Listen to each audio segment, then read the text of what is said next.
Hey everyone, I'm Army Gaming, welcome back to my channel and welcome to a monster analysis on Volthar.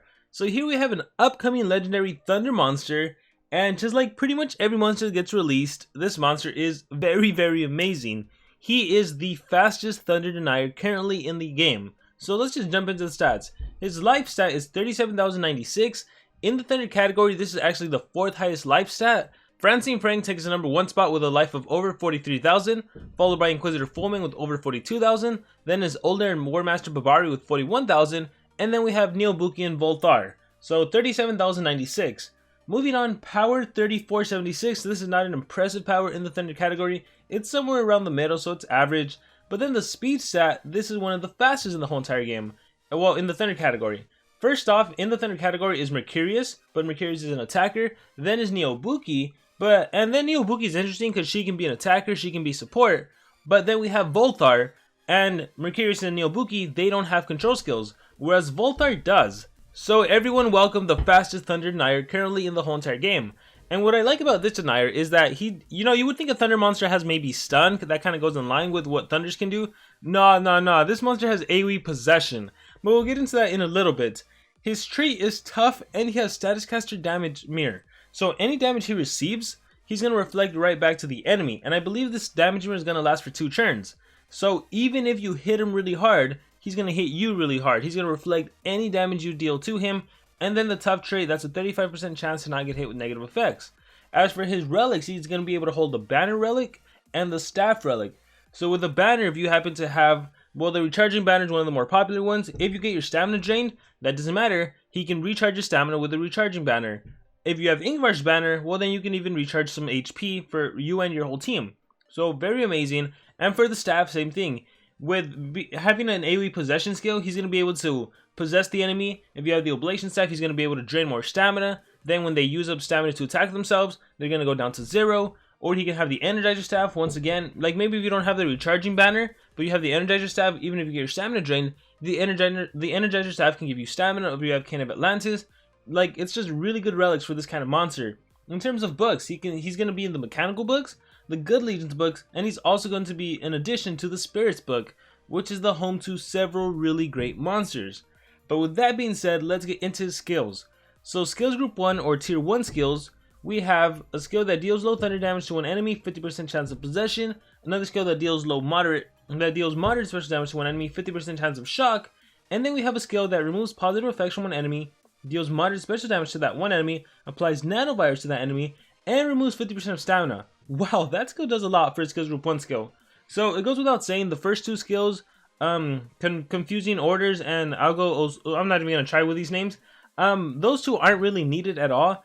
I mean, I guess it's nice that they have a 0 turn cooldown, but actually if you look at the list, all of this monster skills are extremely low cooldown. So you're going to be able to cycle really easily.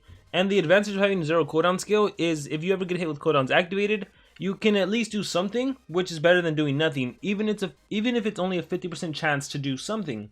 So if you absolutely had to run a skill, maybe that 50% chance to land possession would be pretty good. Something that's spammable that you can use in case you did get hit with cooldowns activated. But with that being said, from skills group 1, Uraki no Uichi is super good. Removes positive effects from the enemy. That's step 1. This is almost definitely needed in the current meta of Monster Legends, right? You fight a Dun Ra that has Megatons, before you can even think about attacking any of your teammates, you need to remove that Megatons from Dun Ra. But here's the problem, even if you remove Megatons, she can easily reapply it. So you need to have some sort of way to stop her from reapplying the Megatons, or you need to have 2 skills that can remove positive effects. Well, let's continue reading. Removes positive effects first, deals moderate special damage, and applies nanovirus. Nanovirus is that key to prevent Dun Ra from doing Megatons again, because with nanovirus, the enemy monsters aren't going to be able to apply any positive effects back to themselves.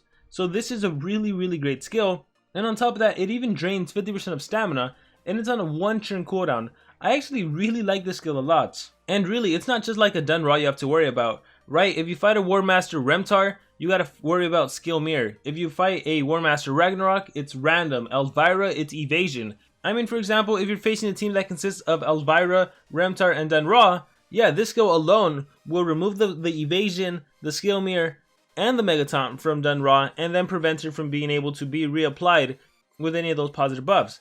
So I really like that skill. But with that being said, let's see what else this monster has to offer. Enemy's Deception from tier 2 deals moderate thunder damage and applies possession. So single possession on a 1-turn cooldown. We also have a skill that deals heavy special damage and applies shock, and this one is spammable. Shock, by the way, prevents a monster from utilizing extra turn skills or from getting an extra turn. So for example, if you shock an enemy monster and then another monster tries to turn transfer to that monster, they will not get an extra turn. So shock is actually very valuable considering how many monsters nowadays have extra turn skills. You know, some of the more elite monsters come to mind. Kane has extra turn skills. Gory has extra turn skills. The War Masters have extra turn skills. War Master Babari, he has some. Ragnarok has like 2. Who else comes to mind? Necromancer has a couple. He has 2 of them also. Yeah, a lot of them actually have it. Even Charizard has a skill that grants him an extra turn. So shock is actually pretty good in the current meta, I would say.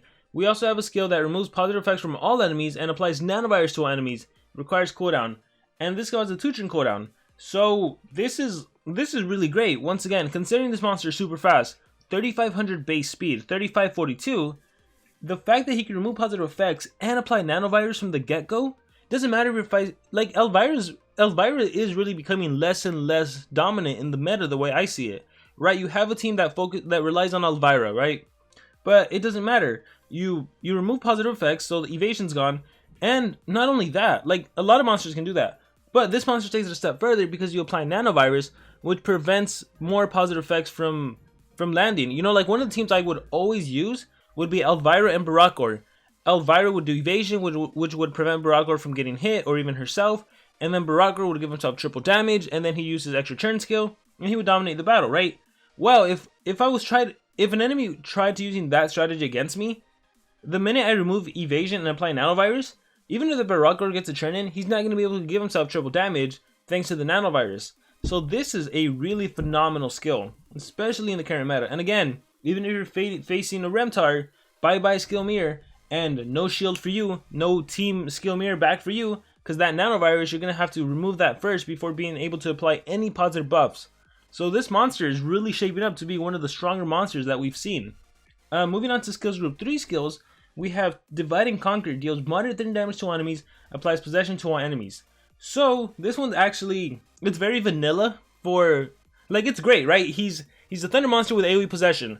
I don't want to take that away from him. That's incredible. It is kind of vanilla in the sense that, you know, we've been seeing a lot of more stuff from this monster. Like, I'm surprised it's not like applies double possession, applies mega possession. But no, this really is actually quite phenomenal for a monster of this magnitude.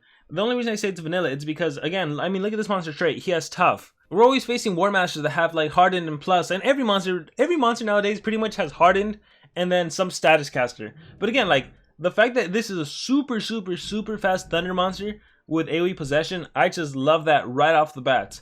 Moving on, we have a skill that deals moderate special damage to enemies, applies shock to enemies, and it removes 30% of stamina from all enemies. So here we have a skill that will essentially prevent extra turn skills and drain stamina. And once again, because this monster can utilize the staff relic, that 30% combined with the staff relic could pretty much be like 100%. So I like it because it shocks, and then it could also potentially 100% stamina drain with the proper relic, and it's only on a 1-turn cooldown, so very easy to cycle. And then if we look at the final skill, this skill removes 30% of stamina, and then applies nanovirus, and then applies stamina leak to all enemies. My goodness! Like, this monster, aside from being an AoE possessor, he's also an impressive stamina drainer. He's draining with stamina leak, he has two 30% stamina drain skills, he can hold a staff relic that can stamina drain, he himself can hold a banner, so he never has to really recharge. If you look at the stamina cost, I didn't even talk about it, but he actually has extremely low stamina cost skills. Yeah, like they're all 25 and below. So even without a banner, this monster doesn't even need to worry about recharging. Oh my goodness. So check it out. With possession, the enemies will be possessed and they're going to waste stamina to attack themselves. You have a skill that drains 30% of stamina and applies stamina leak. Yeah, the enemies are in trouble. And then like two of your AoEs apply nanovirus. So even if the enemy monsters wanted to like apply stamina regen, oh sorry, you're nanovirus. Life regen, oh sorry, you're nanovirus. Even if they remove the nanovirus, you have another skill that can do AoE nanovirus. This monster is crazy good. Like crazy good. I can't even fathom it. Like this is like we're in the middle of the year and monsters are this powerful, and it kind of has to happen, right? Like when the VIPs got released, and when the generals got released, and then Nemesis got released, and then suddenly we started seeing more and more monsters to compete with those. And now War Masters that got released, and those are actually available to all players. We're starting to see more monsters that compete with War Masters, and now even I would say the War Masters, some of them are becoming a little less relevant because we're having these kind of monsters that are so darn powerful. And Social Point actually just released like a category that shows like if a monster is VIP or breedable, or they created like an elite category. And I would say even some of those elite monsters, I don't even care for as much as I care for these non-elite monsters. Like Soul Hugger's considered elite, don't really care for him. I would rather have this monster because this monster is phenomenal. And I just realized I haven't even talked about the ultimate. The ultimate removes positive effects from all enemies, disables traits on all enemies, and apply what? And what? Okay, this is like, I don't understand. How can an ultimate be this powerful? This ultimate might as well say you win the battle. Removes positive effects, so there's literally nothing the enemy can do to protect against it, right? Positive effects completely removed. Then trait disabled. Okay, so even if they had an artifact trait, even if they had a possession immunity, doesn't matter. You now have, your trait has now been disabled.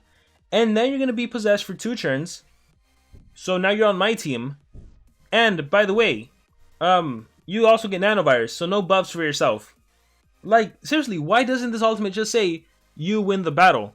If the enemy was winning, they now lost. Like, that's pretty much what it means. It's like a guaranteed win at this point. If your monster was literally about to die next turn and you get this ultimate, you pretty much win, right? Like, the only defense I see for this ultimate is if the enemy monster has a trait, not a status caster or not a effect, but the trait that is dodge area. Dodge area trait would actually protect you from this kind of ultimate. Because with the dodge area trait, you wouldn't be able to get your trait disabled, which means you wouldn't be able to get possessed. But other than that, if you have any other trait in the game, if you have evasion, if you have skill mirror, if you have everything equipped on you, you could have every single buff in the game. Nope, it's gone. And then your trait's disabled, and then you get mega possessed. My goodness. Oh, and they're going to add a nanovirus on top of that. My goodness, this monster is so darn powerful. Wow. It goes without saying, Skills Group 3 is worth running. I like, what is it, Uratsuki from Skills Group 2. I also wouldn't count out Uraki and Uichi from Skills Group 1. The 50% stamina drain that also removes positive effects first and moderate special damage. But I mean, really, Uratsuki from Skills Group 2 is probably going to be what you're going to start off, if not with the AoE possession. Or, yeah, you might even start the game off with one of your 30% stamina drains. If you're facing a Voltic, then you might want to try to apply that shock, right? If you don't have an anticipation monster on your side. If you're facing someone that you know can turn transfer, you want to try to apply that shock. And even if you can't, if you happen to run the Oblation Staff, with the 30% stamina drain from this monster's skill and then the Oblation Staff, you should be able to redrain their stamina to 0. So this monster technically has like 100% stamina removal or AoE possession to start with. So he's a phenomenal monster. It goes without saying, this is the kind of monster you give 3 speed runes to. You want him to go first. You want him to deny the enemy, whether it be stamina drain, whether it be AoE possession, or you just want to set up by preventing the enemy from applying any positive effects with the nanovirus. Like I said, if the enemy has Elvira, doesn't matter. Get rid of that, apply nanovirus, you get to go next turn. So yeah, it goes without saying, this is a top tier elite kind of monster. I really, really hope you guys can get this monster. He is quite phenomenal. I can't even imagine what's going to happen like in 3 months from now. Like, what kind of monsters are we going to be seeing? Like, when are we going to see monsters that are going to have over 4,000 base speed or power? Or we just got to wait and see. But that's going to be it for this video, guys. I really hope you guys enjoyed this analysis. Now I want to hear your guys' opinion. What do you guys think about this monster? How do you think he competes against other Thunder monsters? Do you think there's another better current Thunder monster in the game? How do you think he compares to the War Master Babari? Like, if you had to choose between Babari and yeah, that's a good question. If you had to choose between Babari or Volthar, who would you generally pick and why? Also let me know, how do you think this monster would do in the Mechanical book, Good Legions book, and Spirits book? And with that being said, once again, I'm Armor Gaming. Thank you for watching this video, and I will see you all next time.